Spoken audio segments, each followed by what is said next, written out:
Olá, irmãos queridos, bem-vindos a mais um podcast Partilha entre Irmãos. Sejam bem-vindos à comunidade Bom Pastor, não fisicamente, mas no nosso coração. Sejam bem-vindos para juntos partilharmos um pouquinho mais sobre a nossa fé, descobrindo as riquezas do coração de Cristo, nosso Salvador.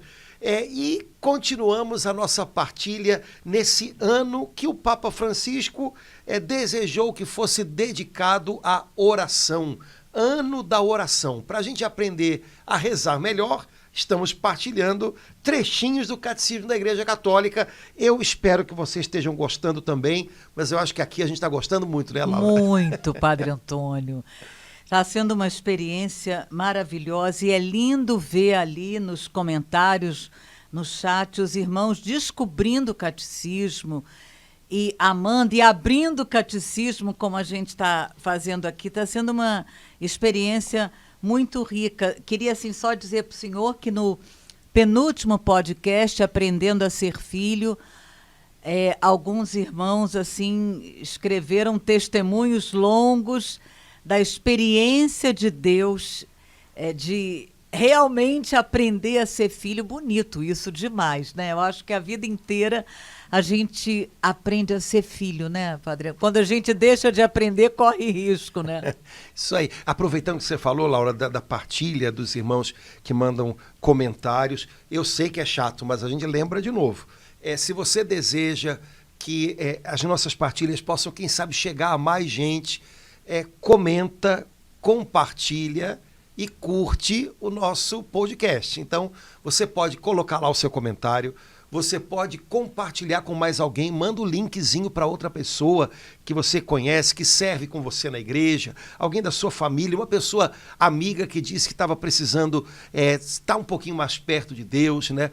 Curte lá a nossa página no YouTube, né? E aos pouquinhos isso vai fazendo com que os birinites ali da internet façam o negócio chegar mais longe. Então, contamos com a sua ajuda para a gente envolver mais pessoas na nossa partilha, né?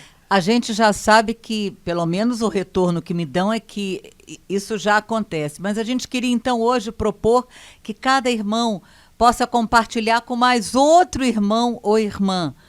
Isso aí já vai dar um resultado bem legal, Padre Antônio. Beleza. Então, Laura, a gente está na parte do catecismo que fala sobre a oração na vida cristã, né?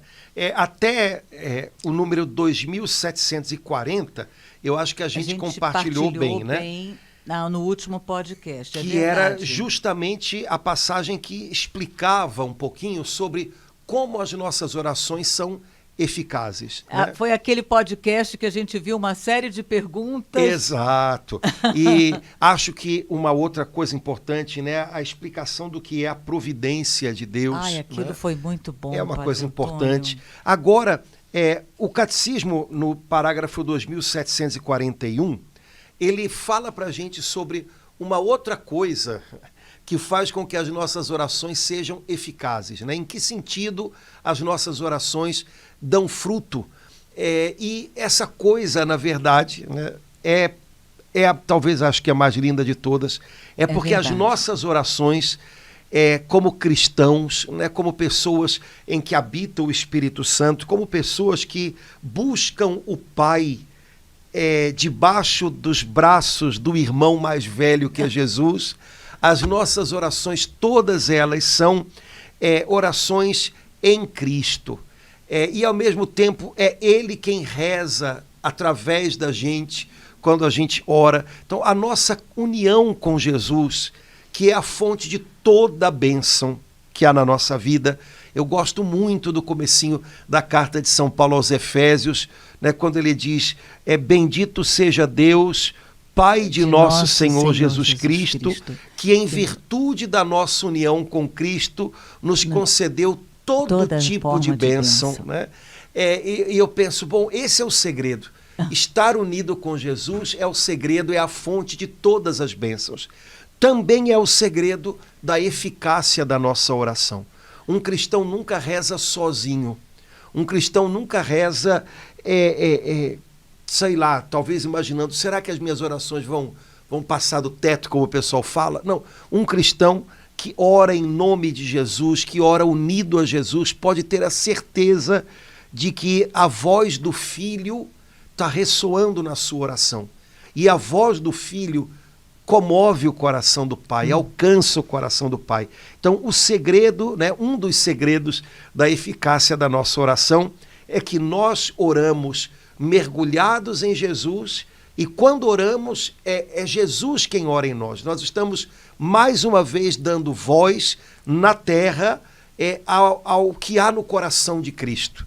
Então, nesse parágrafo 2741, eu acho que o Catecismo fala um pouquinho sobre isso e fala de um jeito lindo demais. Ai. É uma daquelas coisas que eu acho que vale a pena a gente ler, né? Não sei se isso é muito bom na internet, também não interessa. O importante é a gente mergulhar no que a nossa mãe igreja nos ensina, e eu acho que vale a pena ler esse negocinho aqui que está muito bonito. Padre Antônio, para mim, assim, é um dos parágrafos do Catecismo mais forte. Até então, eu nunca tinha pensado nisso. E o dia que eu descobri e entender que cada oração de cada irmão na face da terra, ela está contida no verbo de Jesus. Não vou fazer suspense, vamos ler. 2741. Jesus também reza por nós, em nosso lugar e em nosso favor. Só vou repetir para quem está chegando agora, Catecismo da Igreja Católica 2741. Todos os nossos pedidos foram recolhidos, uma vez por todas, em seu grito na cruz e ouvido pelo Pai em sua ressurreição. E por isso ele não deixa de interceder por nós junto do Pai. Se nossa oração está resolutamente unida à de Jesus, na confiança e na audácia filial, obteremos tudo o que pedimos em seu nome, bem mais do que pequenos favores. O próprio Espírito Santo que compreende todos os dons. Padre Antônio, eu creio que vale a pena, assim, cada irmão que está com um catecismo na mão, eu acho que a gente não partilhou, assim, que embaixo do número 2741, que é o parágrafo que a gente... tem um númerozinho menor, e aí é a indicação de que algo ali vai nos ajudar a compreender melhor. Então, eu fiz isso ontem em preparação, e que fala de uma forma assim, mais intensa todas as orações. Vale a pena, meu irmão, minha irmã, depois você ir lá, no 2606. E a igreja, então, enfatiza isso, essa verdade que me comoveu tanto, Padre Antônio. Ela diz, né, para todas as orações, todos os clamores de todas as pessoas do mundo, do Papa, a pessoa, quem quer que seja, estão contidas naquele grito que Jesus deu na cruz. Isso foi algo que a igreja, afirmando, declarando isso para nós, isso me deu assim uma consciência, a importância cada vez que eu paro, de alguma forma, para fazer uma oração, saber que ela já está contida naquele grito de Jesus na cruz. Esse parágrafo tem muita coisa linda, né? Eu acho que a primeira frase do parágrafo, ela diz de uma maneira, como é que eu posso dizer, mais conceitual, o que a segunda frase, que fala do grito na cruz, diz de uma maneira mais plástica, ou seja, é quase como se a gente pudesse ver e ouvir Jesus gritando na cruz. Mas no parágrafo anterior, se diz a mesma coisa quando se fala assim, ele reza por nós, em nosso lugar e em nosso favor. Então, isso de modo particularíssimo quando pregado na cruz. Ao longo da sua vida na terra, ele rezou também por nós, em nosso lugar e em nosso favor. E agora, na glória diante do Pai, porque ele é verdadeiro Deus, mas também é para sempre verdadeiro homem, ele continua rezando por nós, em nosso lugar e em nosso favor. Então, é muito lindo isso, né? Jesus reza por nós. Ele reza pela gente, ou seja, ele se importa com a gente. Eu não rezo por alguma coisa que não tem lugar em mim, que eu não conheço, ou que não realmente não desperta a minha compaixão, né? Eu rezo por coisas ou por pessoas que estão presentes no meu coração. Eu fico imaginando, né, quando eu vejo o pessoal na igreja rezando, né, a gente vê um número X de pessoas, mas dentro de cada uma daquelas pessoas tem tantas outras que elas trazem com elas na oração, que de alguma maneira, se são 3 pessoas, na verdade são 30 que estão ali diante de Deus, porque cada um está trazendo, Senhor, olha, junto comigo aqui, ó, minha família, meus filhos, meu irmão, meu amigo. Jesus, diante do Pai, na cruz, carregava todos nós. Jesus, hoje, diante do Pai, na glória, carrega todos nós. Nós somos sempre presentes a Ele. Né? A gente carrega no coração o que é precioso para a gente. E nós somos o mais precioso a Jesus. Então, ele reza por nós, ele se importa, ele não nos esqueceu, né? Ele não nos esquece. Né? Minha cabeça, Laura, está tão ruim. Eu acho que foi no dia de São Romualdo, dia 19 de junho, que eu li, né, também no ofício das leituras um trechinho da vida dele, que São Pedro Damião, que foi um discípulo de São Romualdo quando era monge, né, e que depois se tornou cardeal e tudo, São Pedro Damião escreve, né, a vida de São Romualdo, e ele escreve algumas coisinhas que São Romualdo falou, assim, se eu não me engano, tem uma coisa que ele diz assim, meus filhos, nada anteponham a Cristo, porque ele nada antepôs a nós. Ou seja, não coloquem nada no lugar dele, porque ele não colocou nada no nosso lugar. Quer dizer, quando Jesus estava na cruz, ele não colocou nada, ele não colocou nenhum bem pessoal dele no nosso lugar. Pelo contrário, ele estava ali apenas pela gente, porque ele nos colocou em primeiro lugar. Então Jesus ora por nós, né? Ele se importa, ele lembra. Né? Depois, ele ora em nosso lugar. É como que uma mãe, né, que reza com o filho pequeno, né, e o filho ainda não sabe nem sequer dizer bem as palavras, ela reza no lugar dele. Né?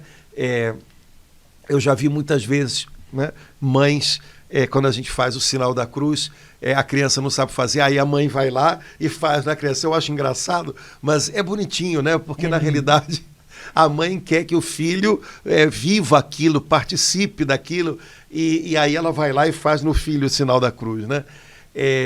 Jesus da mesma forma, né? Jesus reza, né, em nosso lugar. A gente não sabe. A gente não precisa ficar preocupado em rezar bonito, né? Não, a gente é todo atrapalhado, a gente é todo desengonçado. Espiritualmente nós somos, sabe aquela história do sem jeito mandou lembrança? É a gente, né?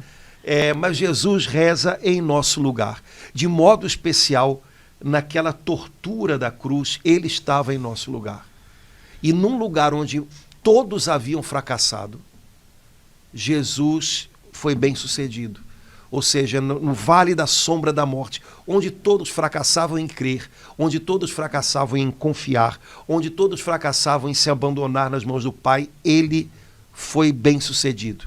Então ele transformou o vale da sombra da morte num lugar de oração. Por isso que aquele clamor, Pai, perdoai-os, ecoa até hoje para mim, para o Senhor, para cada um de nós, né, Padre? Não apenas para aqueles que estavam lá, né? Ele entrou naquele lugar por cada um de nós, por todos nós, e transformou um lugar que seria de maldição em fonte de bênção, no nosso lugar. Nenhum de nós seria capaz de fazer isso por si próprio, né? Então, Jesus reza por nós, em nosso lugar e em nosso favor. Papa Francisco, quando pede oração, ele costuma dizer isso, rezem por mim. Aí ele diz assim, mas a favor, não contra, né? Então, Jesus sempre reza a nosso favor, em nosso benefício. Jesus não reza pelos nossos caprichos, ele reza em nosso favor. Isso é uma outra afirmação que a igreja nos faz, que nos consola tanto, principalmente, como o senhor falou, a gente é todo atrapalhado na oração, a gente faz as nossas atrapalhadas. Então, saber que Jesus ora em nosso favor, mesmo que a minha oração hoje, aos meus olhos, tenha sido meio, mais ou menos, mas a certeza que a igreja está dando aqui, olha, não se preocupa, ele ora a seu favor. É bonito demais, Padre Antônio. Sim, lembrando que Jesus diz assim a respeito um dia do Espírito Santo, virá um outro paráclito. Se Jesus fala virá um outro paráclito, é porque ele está se considerando também como paráclito. E a palavra paráclito significa exatamente advogado. O que é um advogado, senão alguém que fala em favor de outro, né? Então Jesus ora, né, em nosso favor. Ele fez isso na cruz, ele fez isso ao longo da sua vida terrena, e ele faz isso agora na glória diante do Pai. Em nosso favor, ele está diante do Pai em nosso favor, como nosso advogado. E é interessante, né, Laura, porque vamos fazer uma comparação, né, talvez teologicamente não seja tão, mas acho que todo mundo vai entender. A vida terrena de Jesus, o ministério terreno de Jesus, durou a vida toda cerca de 33 anos e o ministério cerca de 3 anos. Mas o ministério de Jesus como intercessor a nosso favor diante do Pai já dura mais de 2000 anos. Padre Antônio, eu estava pensando exatamente isso ontem. Então, firmado naquilo que ele realizou no Calvário por nós, que lhe deu toda a autoridade no céu e na terra, Jesus agora há 2000 anos, né, está exercendo um ministério a nosso favor. E qual é esse ministério? Orando por nós. Está diante do Pai por nós, mostrando ao Pai as suas chagas gloriosas, lembrando ao Pai que foi por nós aquela loucura de amor e que ele não abre mão de nós, né? Então, é bonito a gente pensar nisso, né? Talvez até para valorizar os momentos em que a gente para interceder por alguém. A gente está imitando Jesus, vamos dizer assim, né? O que a gente pode fazer do ponto de vista natural, indo aqui, indo ali, mexendo nisso, mexendo naquilo, chega um momento em que é bastante limitado. Também a vida de Jesus é visível sobre a terra, ela foi limitada no espaço e no tempo, como é de todo o ser humano. Mas quando Jesus ressuscita e é glorificado, ele ascende ao céu, aí esses limites terminam. E pelo ministério de intercessão que ele tem por nós, né, ele alcança tudo, todos, em todo tempo, em todo lugar. Ora, quando a gente também se dedica a orar por alguém, a gente está imitando Jesus e a gente está participando desse trabalho que, em primeiro lugar, é dele. E, de alguma maneira, a gente também vence os limites do nosso aqui e agora e consegue chegar em lugares, em situações, em pessoas que, de maneira mais natural, a gente não conseguiria. Então, valorize o seu tempo de oração, o seu tempo de intercessão. Ele é muito precioso. Acredite que esse serviço, quando você ora por alguém, você está servindo essa pessoa. Acredite que é um serviço que tem muito significado, tem muito poder, porque afinal é o que Jesus está fazendo diante do Pai por nós. Padre Antônio, ontem eu tive... lindo essa delicadeza de Deus, eu ainda não tinha lido, mas tive uma experiência muito concreta. Depois, nos parágrafos seguintes, que a gente deve partilhar também, isso vai explicar melhor. Mas o Espírito Santo me fez ter uma experiência. Eu estava andando, tendo que resolver 1000 coisas aqui em Copacabana, tinha que ir no lugar, tinha que ir no laboratório. Enquanto eu estava andando, de repente, Padre Antônio, orando, eu sempre gosto de andar clamando, vem Espírito Santo, me veio assim ao coração, meu Deus, Jesus está agora no céu intercedendo por todas as pessoas, não apenas por aquela que está orando, por aquela que está na missa. Jesus está à direita do Pai, intercedendo por todos nós. Foi assim um entendimento novo que o Espírito Santo estava me dando, e o lindo não foi no meu quarto, não foi na igreja, mas andando pelas ruas de Copacabana, o Espírito Santo me fez. Isso me encheu de uma alegria tão grande. Então, quando à noite eu fui pegar esse parágrafo, falei, meu Deus, Jesus amado, o Senhor está agora junto do Pai, à direita do Pai, intercedendo por todos, por cada um de nós. Isso nos dá assim uma força tão grande, e um ardor, um amor mais ardoroso por Jesus. Esse é nosso advogado, né? Nosso advogado fiel. Nosso advogado. E aí, eu acho que a mesma coisa é dita de outra maneira na frase seguinte, Laura: todos os nossos pedidos foram recolhidos uma vez por todas em seu grito na cruz e ouvidos pelo Pai em sua ressurreição. Recolhidos e ouvidos. Ouvidos, né? Então, o grito de Jesus na cruz, de alguma maneira, ele é o eco, ele é o, vamos dizer assim, ele traz todos os gritos da humanidade e os transforma em oração. Você imagina a quantidade de pessoas que gritam de dor, de sofrimento, e que não sabem rezar, e que não creem.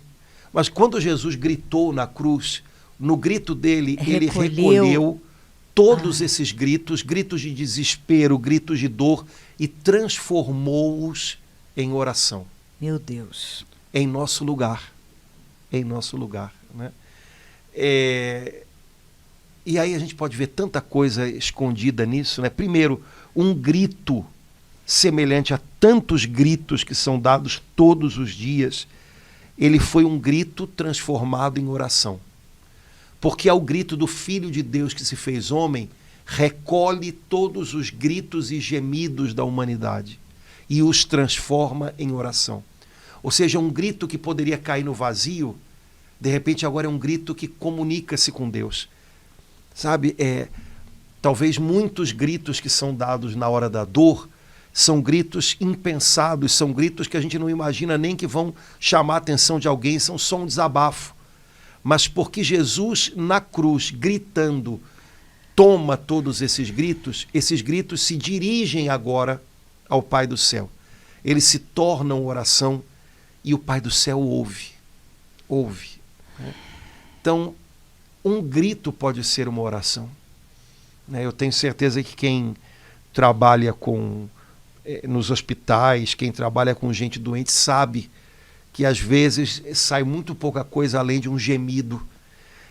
Mas um gemido unido a Jesus é oração. E mais ainda, né, mesmo que a gente não tenha clareza, consciência para fazer ou para ter um ato no coração de união com Ele, porque Ele gritou na cruz, Ele já recolheu tudo.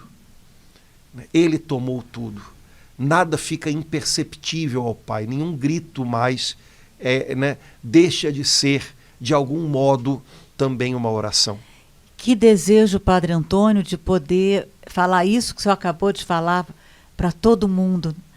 Anunciar para cada pessoa que aquele grito que ela não sabe nem direito como, não sabe nem, mas foi a única coisa que ela conseguiu fazer, foi, às vezes, um suspiro, foi recolhido nesse grito de Jesus na cruz por ela, por essa pessoa. É muito forte, Padre Antônio. Jesus, e daí a gente vê, né, a grandeza, a beleza e o terrível, né, do mistério da encarnação do Filho de Deus, da sua cruz, né? Porque Jesus, não podemos esquecer isso, somos católicos, cristãos. Jesus é Deus com o Pai e o Espírito Santo. Ele é o verbo eterno de Deus, ele é luz da luz, Deus verdadeiro de Deus verdadeiro, que se fez homem, que assumiu uma natureza como a nossa, com um corpo como o nosso, um corpo que cansa, um corpo que dói, um corpo que sente, um corpo que pode ser machucado por outros. Como foi. E Jesus viveu tudo isso, né? E mais do que qualquer outro foi machucado, né? Porque puro, inocente, né? Imaculado, foi transformado em joguete nas mãos dos homens. E reagiu, né, segundo a natureza humana, de um modo como, às vezes, a nossa natureza humana tem a única reação, dando um grito. Mas um grito que, no fundo, era um clamor, era um chamado ao Pai, um chamado de atenção do Pai. E fazendo isso na cruz, ele chamou a atenção do Pai para todos os gritos que são dados pela humanidade, né, em todos os lugares, em todos os tempos. E ele deu voz a tudo aquilo que está preso no coração do homem, engasgado no coração do homem, e que só o pai pode entender. Porque certos gritos de filho, só os pais entendem, né? Eu acho que eu já comentei, não sei se eu comentei aqui, Laura, mas talvez é aquela história, a gente na vida da gente passa por umas pessoas que se tornam inesquecíveis, né? Porque ensinam tanto. Uma das pessoas que mais me ensinou sobre amor de Deus foi uma senhora que havia na minha paróquia, chamada Dona Maria, que durante 50 e poucos anos cuidou de um filho que não enxergava, não falava, pouco ouvia, não se mexia porque não podia caminhar. Esse filho, quando colocaram no colo dela, quando ele era neném, né, o médico, ela disse para mim, né, que o médico colocou nas mãos dela, dizendo, Dona Maria, ele não, isso, mas não deve viver muito. E ela falou que quando o médico falou isso, dava a impressão de que ele estava dizendo para ela, olha, fica tranquila, que a senhora não... ele vai morrer logo. E aquilo mexeu no coração dela, porque ela entendia o que o médico estava, mas era filho dela. Então não era para morrer logo, ela não queria que morresse logo. E tanto não queria que ela cuidou tão bem do filho, que ele viveu 50 e poucos anos. Uma criança que o médico disse, vai morrer logo. Que não via, que não falava, que não andava. E toda vez que eu chegava na casa da Dona Maria para vê-la e para dar unção nela, no filho, eu sempre encontrava aquele filho cheiroso, sem nenhum machucado, né? Num berção grande que tinham feito para ele. E eu via como, de maneira incrível, ele e a Dona Maria se entendiam. Ele só gemia, mas ela sabia se ele queria que virasse ele, se ele queria um travesseiro, se ele estava com isso. Era incrível, porque aqueles gemidos dele, para mim, eram todos iguais. Ela entendia o que ele queria. E eu pensava no meu coração, Deus ama a gente assim. Deus ama a gente assim. E eu fiquei imaginando, 50 e poucos anos, aquele filho nunca disse para ela, mãe, obrigado. Mãe, eu te amo. Nunca voltou da escola com uma nota boa para mostrar. Mãe, porque normalmente filho para mãe também é troféu, né? E Dona Maria nunca ouviu nada daquilo. Então ela só podia ter como incentivo para cuidar do filho o próprio amor dela. Uhum. Esse é o jeito como Deus ama a gente. E lá na cruz, quando Jesus gritou, era grito de filho, o pai entendeu. E no grito dele estava o grito de todos nós. Então o pai continua entendendo, né? Só que há momentos em que ele sabe que a nossa natureza humana não tem outro modo de expressar o que vai dentro a não ser gritando, né? E é assim. E isso não deve assustar a gente, isso não deve, né, nada. Ao contrário, entender isso, né? Acolher isso, né? Outra coisa que me chama a atenção, Laura, é que não era comum que homens crucificados morressem dando um grito. Uma outra tradução diz Jesus bradou, um brado. Pelo motivo óbvio, uma pessoa crucificada morria asfixiada sem ar. Para você gritar, você tem que ter ar. Tinha que ter. Então você tinha que tirar ar de algum lugar. Há teólogos, né, que dizem que Jesus deu um grito e morreu. É como que tentando mostrar para a gente com aquele grito que ninguém estava tirando a vida dele, era ele quem estava dando. Até o fim ele teve vida e ele deu a vida. Ninguém roubou a vida dele. Ele não foi se esvaindo porque alguém roubou. Ele tinha a vida e entregou. Né? Então, no final, ele tinha um reservatório de vida que não estava sendo tirado, ele deu. Né? Tanto é verdade que um dos evangelistas diz que havia um centurião perto da cruz que, quando viu o modo como Jesus morreu, acreditou. Na verdade, esse homem era filho de Deus. Quer dizer, o modo como Jesus morre, o modo como Jesus passa pela dor, o modo como Jesus se entrega, o modo como ele sofre, converte um homem que talvez de outra maneira não se converteria. Seria normal a gente pensar, alguém viu Jesus curar um doente, se converteu. Alguém viu Jesus ressuscitar um morto, se converteu. Alguém viu Jesus andar em cima da água, se converteu. Alguém viu o jeito como Jesus morreu e se converteu. Aquele homem já tinha visto tanta gente morrer. Centurião devia estar acostumado a acompanhar sentenças de execução. Né? Então, talvez justamente porque ele via como as pessoas morriam, ele viu que o jeito como esse homem morreu, não. Tem algo aí diferente. Tem algo diferente. Então, olha que incrível, Jesus toca os corações, curando, fazendo milagres, mas também sofrendo, passando na cruz. Ele fala com todos e em qualquer circunstância. Tudo em Jesus é capaz de falar a nossa alma. Também o modo como ele sofre. Então, não é só poder no sentido, né, de manifestação, de força, de poder, que converte. Às vezes é a cruz e é o ver como se passa pela cruz, sendo filho de Deus, que desmonta resistências e durezas de coração, como a daquele centurião ali.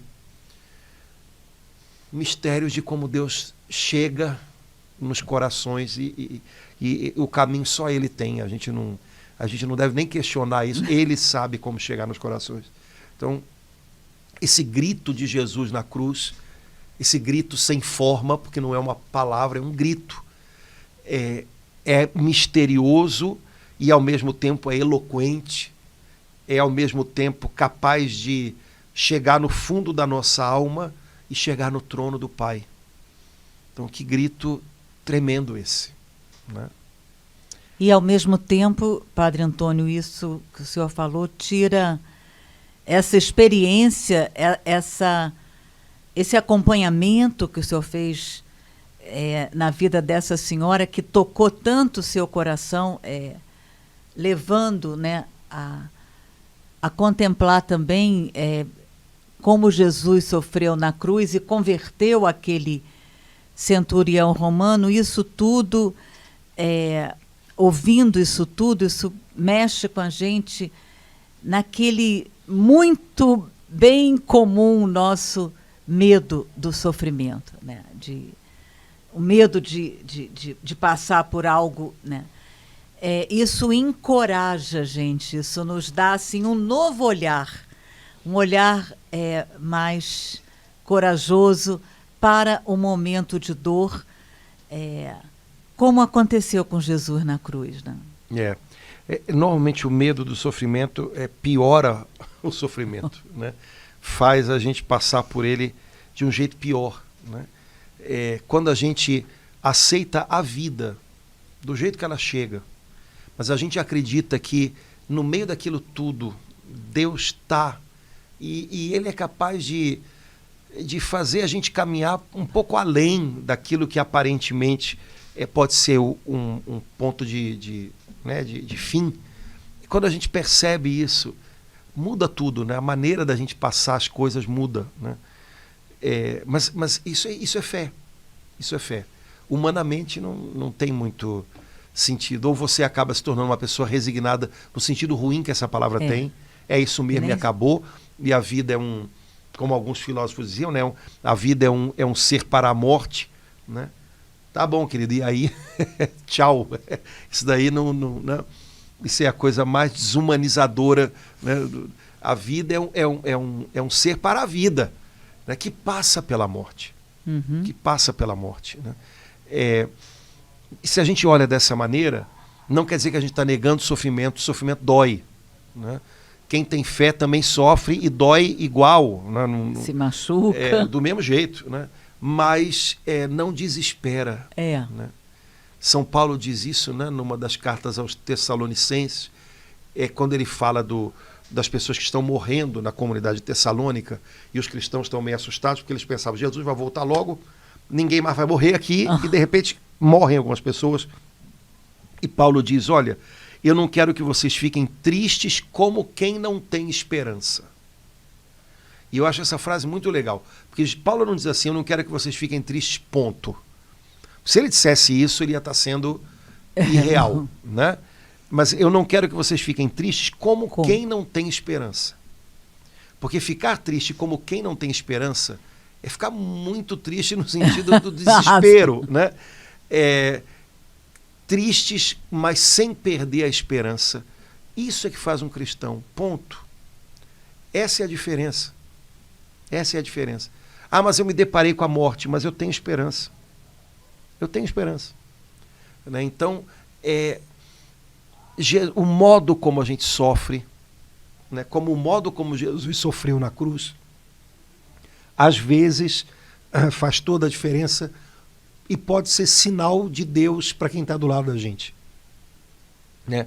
Nem sempre a gente vai converter as pessoas com discursos ou mostrando que é poderoso, que hoje em dia dá a impressão disso, que coisa equivocada, né? Então eu vou mostrar para você que eu sou a pessoa mais bem-sucedida do mundo, a pessoa mais saudável do mundo, a pessoa mais isso e aquilo do mundo, e você vai ver como é bom ser cristão e pronto. Lê do engano, hein, querido? Viaja na maionese não, hein? Olha lá, né? Isso não é cristianismo, isso aí é American Way of Life, né? Então eu vou... pula fora disso. Não, às vezes o modo como a gente passa pela cruz é o que vai ser decisivo para que de repente alguém olhe e perceba, caramba. É verdade, padre. Isso me fala de algo diferente. Isso me mostra um caminho diferente.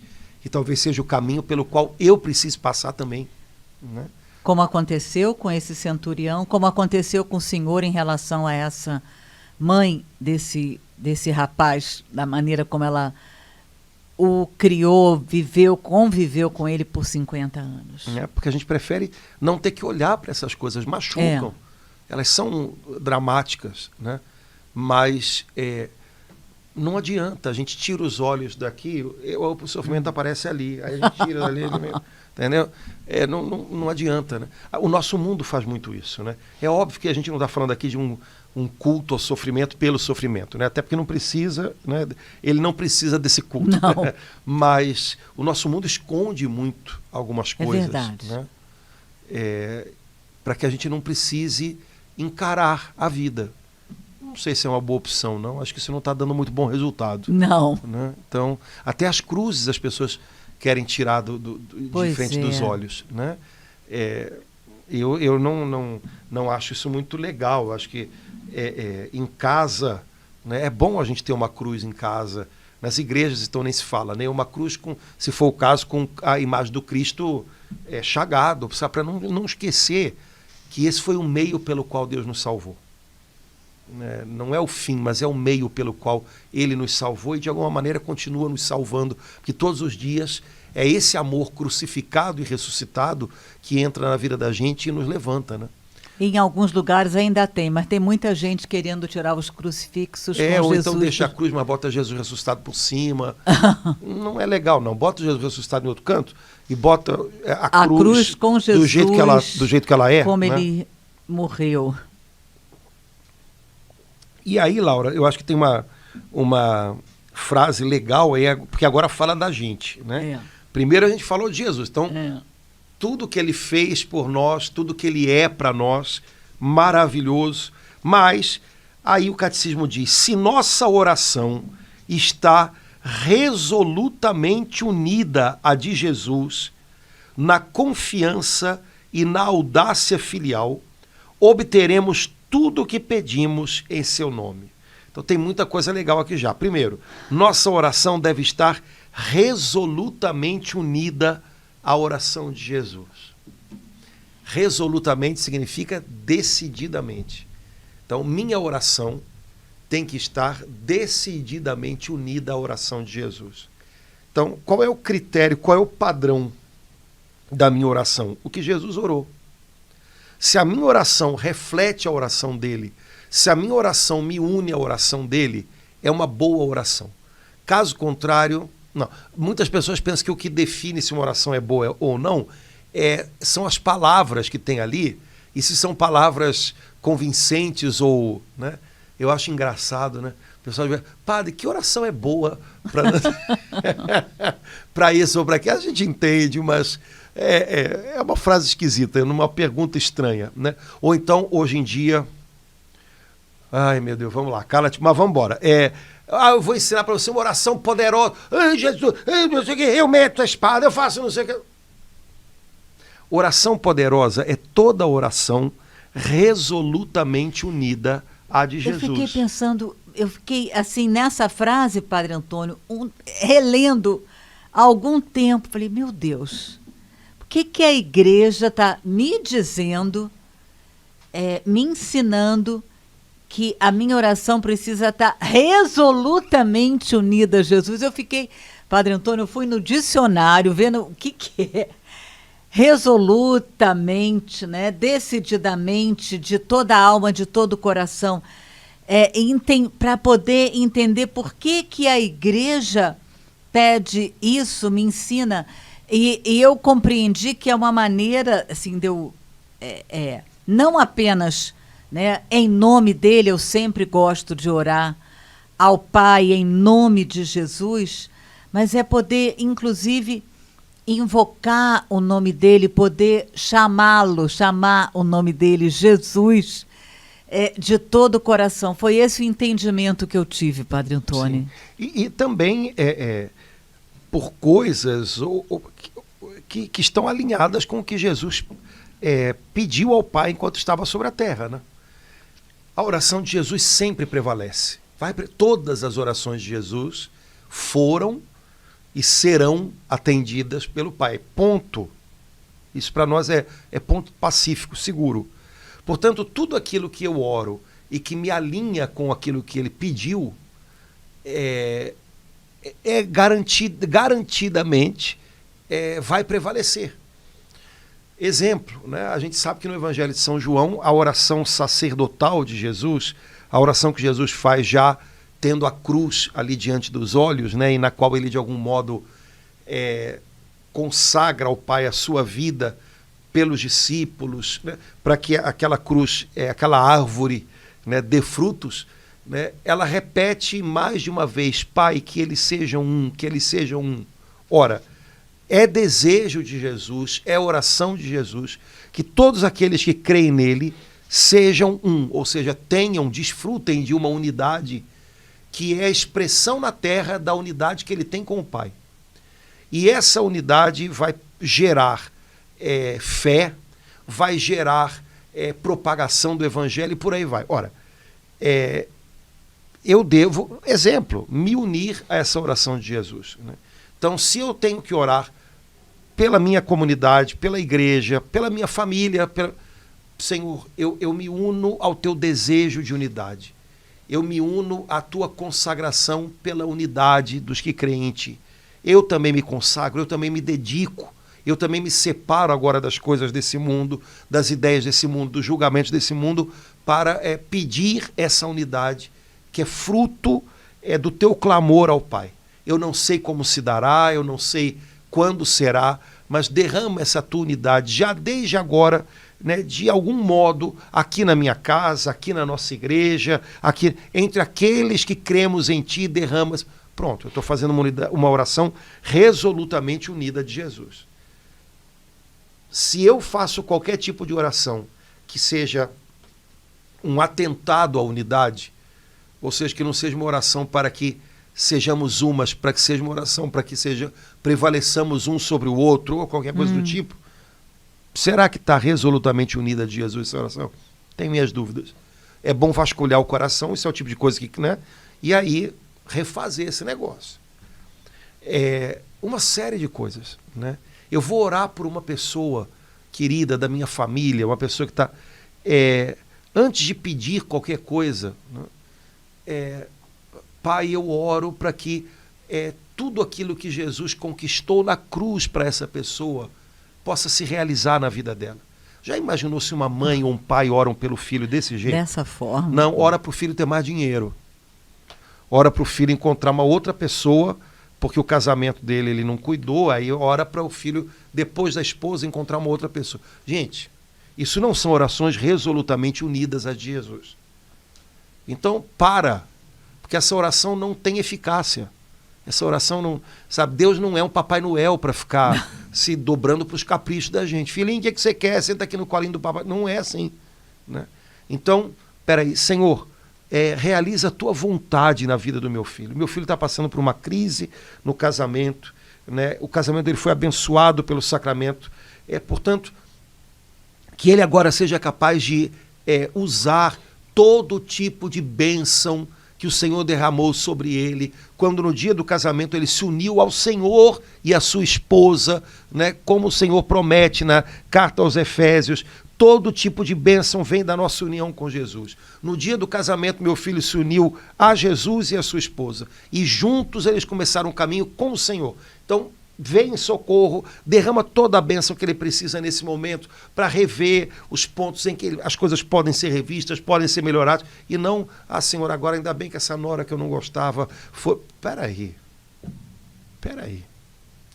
Né? Então, orações resolutamente unidas às de Jesus. E aí ele deixa claro, primeiro ele reforça, né?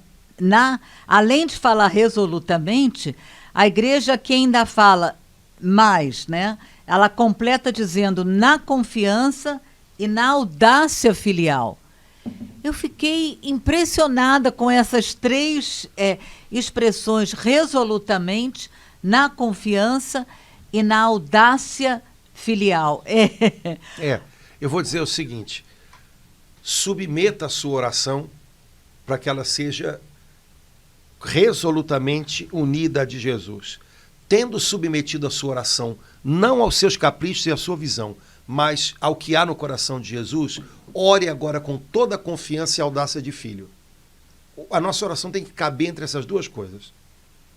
Tem que ser uma oração submetida ao coração de Cristo e, sendo assim, ela tem que ser confiante e audaciosa. Pronto, essas duas coisas. Se não é uma oração resolutamente unida à de Jesus, você pode ser audacioso em pedir as maiores loucuras. Não vai, essa oração não é eficaz. Agora, por outro lado, se é uma oração resolutamente unida à de Jesus, se você deseja realmente ser instrumento da vontade do Pai naquela situação que você está apresentando a Ele, ore com toda a confiança e audácia. Como um filho. Peça. Essas duas coisas são o limite, vamos dizer assim, né, até onde é a nossa oração, e a partir de onde ela não pode estar abaixo. Então, sempre com confiança e audácia, mas resolutamente unida de Jesus, submetida ao coração de Jesus. Nossa oração tem que caber aqui. Como ele mesmo falou lá em João 14, na sua última noite, né? Tudo o que pedirdes ao Pai em meu nome. Então, eu acho que é essa audácia, né? Essa ousadia que a igreja está falando aqui, né? E aí eu fiquei assim, mais encantada ainda com o complemento. Nós vamos obter, assim, tudo que pedimos em seu nome. Meu Deus, eu fiquei tão bem mais do que pequenos favores. E aí o próprio Espírito. Então, assim, a igreja mostrando, ensinando para a gente nesse parágrafo como deve ser, como está sendo a nossa oração. Esses pequenos favores, eu lembrei disso que o senhor falou. Pediu meu filho um emprego maravilhoso de gerente, são pequenos Mas a igreja está nos ensinando aqui a pedir bem mais do que pequenos favores a Deus, né? Pedir o Espírito Santo, né? Porque, Laura, repetindo uma coisa, porque senão o pessoal vai, então quer dizer que não posso apresentar a Deus as coisas do dia. Você pode apresentar tudo para Deus. Você pode pedir trabalho, você pode pedir até uma coisa ou outra que não é super essencial, mas que de repente é uma necessidade da sua alma, você gostaria, aquilo seria uma alegria para você. Pode. Só que a gente às vezes inverte a ordem das coisas. E isso só mostra onde é que o nosso coração está. Onde está o teu tesouro? Né? Só mostra isso. Então, uma coisa boa, fica aí como uma proposta, né? A gente tem que parar já, porque senão o pessoal vai embora. Mas uma proposta uma maneira legal de ler o Novo Testamento. Quando você estiver lendo o Novo Testamento, isola ou coloca com um marcador de texto tudo aquilo que é oração. Vou dar duas sugestões, de Jesus e do apóstolo Paulo, nas cartas de Paulo, ou em Atos. Uhum. Tudo que for Jesus orando ou Jesus falando de oração, e tudo que for Paulo orando ou falando de oração, separa. Aí a gente olha aquilo e depois olha a maneira como a gente reza. Depois a gente conversa. Para ver como é que a gente está meio fora da casinha, entendeu? Quer dizer, a gente põe acima do doador os dons. Uhum. Né? Parece que a gente tem mais interesse pelas coisas que passam, que já estão passando, do que por aquele que não passa. Isso é que o catecismo o tempo inteiro está tocando na tecla aqui, porque nós somos muito cristãos, forte. Então o alvo da nossa vida é Cristo e o que ele tem na eternidade para nós. O alvo da nossa vida não são as coisas que a gente usa no meio do caminho. O problema é que parece que às vezes a gente embola o meio de campo, quase como se nós fôssemos pagãos que não entendem que existe uma vida eterna. Então eu tenho que me safar aqui agora. Né? E não passa pela minha cabeça que eu tenho que cuidar da minha alma ou da salvação daqueles que eu amo. É como se não existisse. É como se não existisse. Então isso é que o catecismo está lembrando. Ei, olhe para as coisas da vida do dia a dia à luz da eternidade. E aí você vai até perceber o que vale a pena gastar um pouquinho da sua cuca, o que não vale, né? O que vale a pena pedir, o que deixa para lá. Né? Agora, sempre à luz da eternidade. E à luz da eternidade, o que a gente pode pedir e receber de melhor é o Espírito Santo, que é Deus habitando e trabalhando em nós. Né?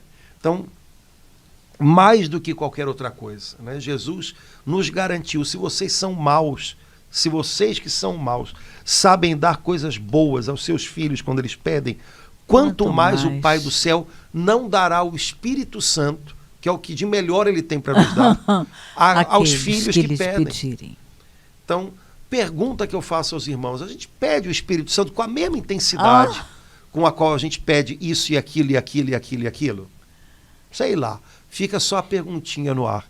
Mas acho que uma boa maneira da gente rever a nossa vida de oração e crescer nela num estudo bíblico, olhar no Novo Testamento como Jesus reza, que tipo de coisa Jesus propõe para a gente sobre oração, como o apóstolo Paulo reza. Ele muitas vezes fala, eu rezo por vocês assim, assim. Como é que ele reza? O que ele fala sobre oração? E de repente a gente vai ver, nossa, tem um horizonte tão mais largo que eu preciso desbravar e não posso perder tempo. Tenho que desbravar esse horizonte. Quer dizer, então, que eu nunca mais vou falar com Deus sobre coisas do dia a dia? Claro que vai. Só que você tem um horizonte mais largo. Se você perde o horizonte, as coisas ficam, às vezes, até aumentadas. Né? Eu só vejo isso aqui. Então, nossa vida de oração também é para manter nossos horizontes largos. Então, vamos fazer isso, porque isso, sabe, refrigera, traz fôlego para a alma da gente. Alarga a nossa visão. Né? Laura, vamos parar por aqui, porque senão pena. Não vai. Tá bom. Senão os irmãos vão embora e deixam a gente aqui. E tomara que a gente não tenha enrolado mais a cabeça do pessoal, mas tenha ajudado a tentar entender um pouquinho disso. Né? Nossa vida de oração, ela também fala de como anda o nosso coração. E como você lembrou, às vezes o nosso tesouro, a nossa preocupação maior, a nossa meta real está em coisas que estão tirando a nossa atenção daquilo que é para sempre. E aí essas coisas acabam sufocando a gente, se tornando, sabe, montanha diante da gente. Mantenha os olhos no Senhor e todas as outras coisas no caminho vão tomar a proporção devida. Vai ficar para a próxima semana, mas os parágrafos logo seguintes vão falar exatamente sobre isso. Também para a gente não ficar, é verdade. Eu vi lá no podcast, a minha oração está assim. Tudo bem, não tem problema.